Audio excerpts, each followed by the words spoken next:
Sir, hi, it's nice to meet you, man. I've been a fan for a long time, so thank you for your time. Hey, Chris, welcome to the Roughnecks. You know what to do. You're it until you're dead or I find someone better. Amazing, man. Well, first off, I mean, clearly it's not going to be a problem for you at all, but what was it like stepping back into the role of Johnny Rico for a VR game? And, I was curious, did you approach the character differently for this medium at all? Chris, I've never left the character. I became Johnny Rico in 1996 when we were filming, and he's been a part of me ever since.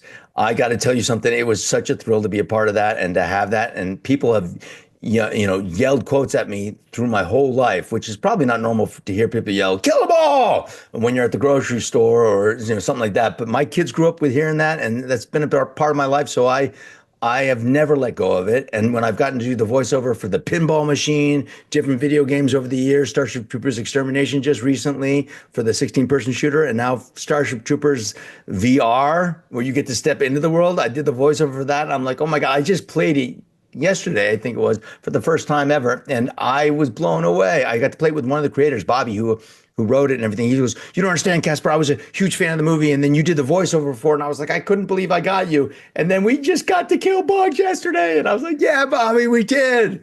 I killed a hopper. I shot a hopper out of the sky in the VR game. I don't know if you've played it yet, but it is amazing. Yeah, I got So to play a couple of minutes with it last night. My son actually played it more than I did last night. He was like, he wanted to play it. So, it's not a lot of, there's not a lot of opportunities for actors to actually play a character in live action and then be able to voice them. It's few and far in between when actors get that chance. So, do you have a preference between the two? Oh no, I love both. I love every bit of this. I mean, I am full on nerd. I've always been a nerd. I went to Starship Troopers, to San Diego Comic-Con for it in 1997, and I've gone I don't know how many times since then, but for many different movies, projects, and everything like that. I just love going to these things. I love doing the voiceovers for it. I would have done it for everything if they could. I mean, they asked me to do it for the pinball machine for Sega Genesis for Starship Troopers, and I did. And they're like, we can't pay you, but we can give you one. I'm like, I already said yes the first time, but yes again. Now that you're going to give me one, I had it. I just had to sell it because I live in Florida now, and it was getting. I had to put it in my garage because I didn't have enough room for it anymore. But I had it for 25 years, 26 years.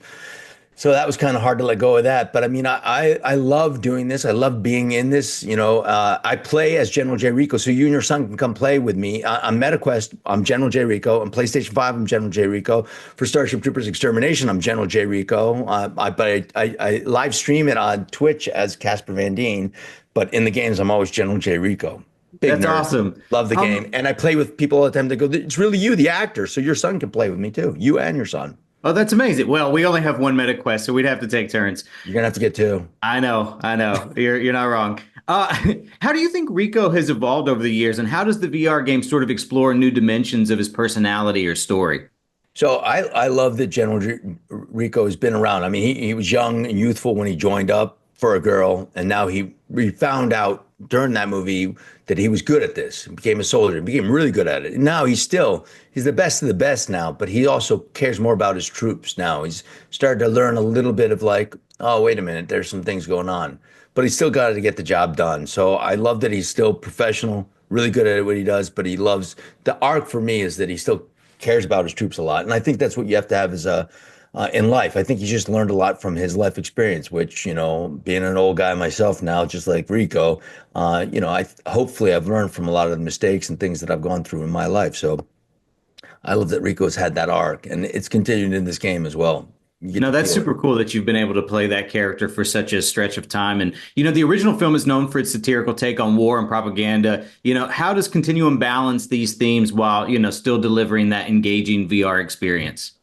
I think that the satire was set so strongly in the first movie, so that no matter what, as long as you're in Starship Troopers, you're going to have that satire. Because, like in the games, when I'm playing them, I'm yelling quotes out. People are also yelling quotes out, so you can hear it. So the satire's in there. I also talk a lot about the movies and making it, and my personal points of view on all that. So the process is always there. So there is a lot of people are always laughing. We're having a great time. So the satire's there. You can't have Starship Troopers without that. So that's kind of the blessing and the curse of that movie. I'm just grateful that it's still going strong. I think that's why it's had legs. Yeah. I don't know if necessarily if it hadn't had that, if it would have had the legs that it has. Because there's been other movies that have come and gone that were similar-esque, but without the satire.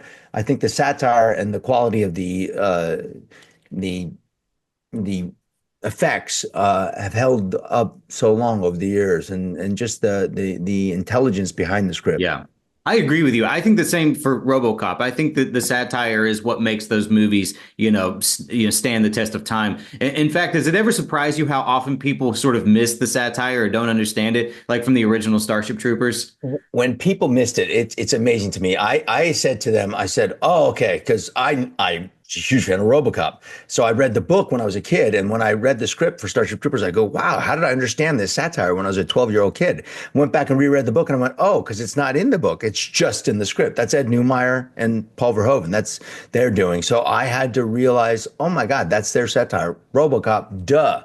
So when I said to them, we're doing this, I'm like, oh, come on, guys. This is like, you're really hitting it a nail on the head. They're like, no, this is subtle, Casper. I go, no, it's not subtle, dude. This is like right over the top. And they're like, no, it's subtle. And when it went over people's heads, I went back to them afterwards and I was like, yeah, I guess you're right. It is subtle. I was like, how can anybody miss that? Kids come to me today now. Young kids come to me. They go that watch Helldivers or Starship Troopers Extermination, or now rewatch the movie. They go, "There's no way anybody missed it. That satire's there." And I'm like, "You guys don't know because you have the internet and you've had your cool parents that did get it and some of the things, so you guys get it. That's why you understand." Like, no, there's no way anybody missed the satire. And I'm like, "You'd think." But yeah, I was always shocked. I was shocked that people missed it. I'm grateful that I think that's what's given it legs too, because people are like, "Wow, that's amazing," and for that shows the intelligence of the filmmakers in that, and I applaud my co-stars that I worked with for their natural talent to be able to pull it all off, because you're walking a very fine line there, because you could do satire that is like campy, which it is, but it's not campy Right. because we're trying to be campy. It's campy because that's the way the filmmaker wanted it, and that's the way Paul Verhoeven is. Right. He's, There he's was a just enough. filmmaker It was like a little bit of a wink, wink. Yeah, without being the wink, wink from the actors. exactly, exactly. Now, with Because this there'd be idea of sometimes like, there'd be sometimes where I'd be going, "Paul, come on, man." He goes, "No, just trust me. Do it like this. Do it like this." And I was like, "Okay, all right, RoboCop, I'm gonna do it." you got to trust the guy. Yeah. One thing I wanted to ask, with this idea of these like big budget legacy sequels becoming such a fad, I mean, we've seen like Top Gun Maverick, just to name a few. Has there ever been talks of Starship Troopers getting like a big budget sequel and sort of really, I mean, because I feel like it's more relevant today than it has been in a long, long time. There's been a resurgence of Starship Troopers, even aside from the other films that we did that were smaller and everything like this. There's been a huge resurgence. I think it's due to the video games and like Helldivers 2, Starship Troopers Extermination, and now Continuum. I think you have that, and also all the other games that were like tributes to Starship Troopers. I think there's been a resurgence. People have revisited this movie, and it has unfortunately, the political commentary is still relevant today, and I think that is an interesting uh, praise to the filmmaker again, because he's got something that has legs. I think, 7 years ago, I almost got it made with Robert Rodriguez directing a TV series called Old Man Rico. Then they came out with the Extermination Game, and then they came out with the MetaQuest, but also they had the Helldivers 2 that came out. So all these things that are complements to it, I think could lead to something. And I think there's a petition that went up yesterday online or the day before, I'm not quite sure. And I've been putting it out on my streams too, to get Starship Troopers, to get Sony's attention to make a Starship Troopers movie or TV series. I think it would be great for a series. I think the whole thing would work. The visual effects today would be a huge win for Sony if they could make a series out of this. I know with the movie they'd have I think there's some things they have to do with Disney too, but with the series, I think they could do it all themselves. And I think, why wouldn't you make this? It'd be great. And you do have Rico wanting to do it. Hint, hint, Sony. So yeah, I mean, I mean, it's great. Yeah, I mean, unless you hate money, let's, whatever. And quality movie. I mean, like it's a thing. I mean, like they had the Halo series. They've had different series that they've gone with. I mean, this is a no-brainer to me. And I mean, literally, I can't go anywhere without people yelling quotes at me. We've been so swamped at cons lately. We've been going everywhere. They're booking us all together at cons. So, there's some people that could come back too, or, there's new people. My daughter would love to be in it. She's like, I want to be Johnny Rico, though. Like, well, maybe you could be his daughter. Don't steal Yeah. my job, Grace. She was born during Starship Troopers, so it's always fun. She was Chrissy in Stranger Things, where she cheered No, for the I know. Tigers. I saw that. Yeah, She she did a great cheered. job. Thank you. She cheered for the Tigers in that, where in Starship Troopers I played for the Tigers. I mean, I see the connection. Sir, thank you so much for your time. I know you're talking to a million people today, but I Um, really appreciate it. And fingers crossed we can get this going. I appreciate you. Hey, come play with me sometime, man. I'm serious. You can friend request. I had people sign up to be my friend on MetaQuest right now as General J Rico, but and that was off my other one where I play.